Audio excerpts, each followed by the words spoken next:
This week's Torah portion is called Vayikra, and it means "and he called," as in the opening of the verse, that he called to Moses. And the commentaries explain that every time God communicated with Moses, whether he was using the expression of Vayadaber and he spoke, or Vayomer and he said, or Vayitzav and he commanded, it's always preceded by God calling to Moses by name. Because Kriya, calling out, is an expression of God's affection towards Moses. In other words, it's teaching us here that when God calls out to Moses, he's not just doing so to get his attention, but it's an expression of his love and affection. So the point here is that before God tells words of Torah to Moses, he first expresses his affection for him.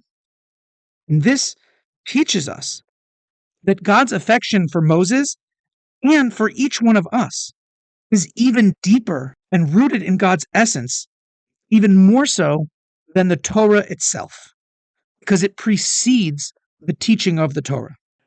Now, this seems to be a little bit at odds with the end of the Torah portion. If you jump to the end of the Torah portion, it speaks about the sin of dishonesty.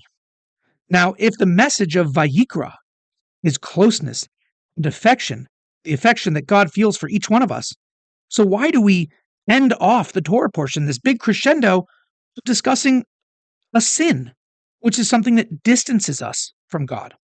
So the truth, however, is that it's not so much that it's speaking about the sin itself, but the teshuvah, the repentance, and the returning to God after the sin is committed.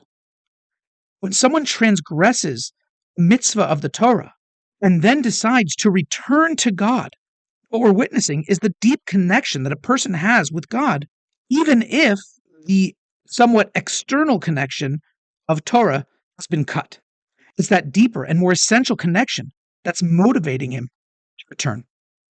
So really, this is the perfect ending for a Torah portion which represents God's unconditional love for each one of us.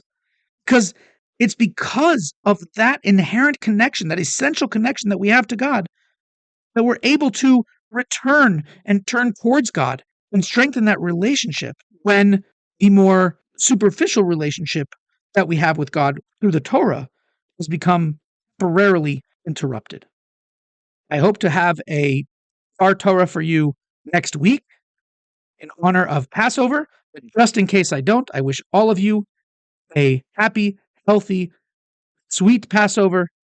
As we say, a kosher and freilich and Pesach. As we say in Yiddish, you should have a kosher and a happy Passover. Shabbat shalom.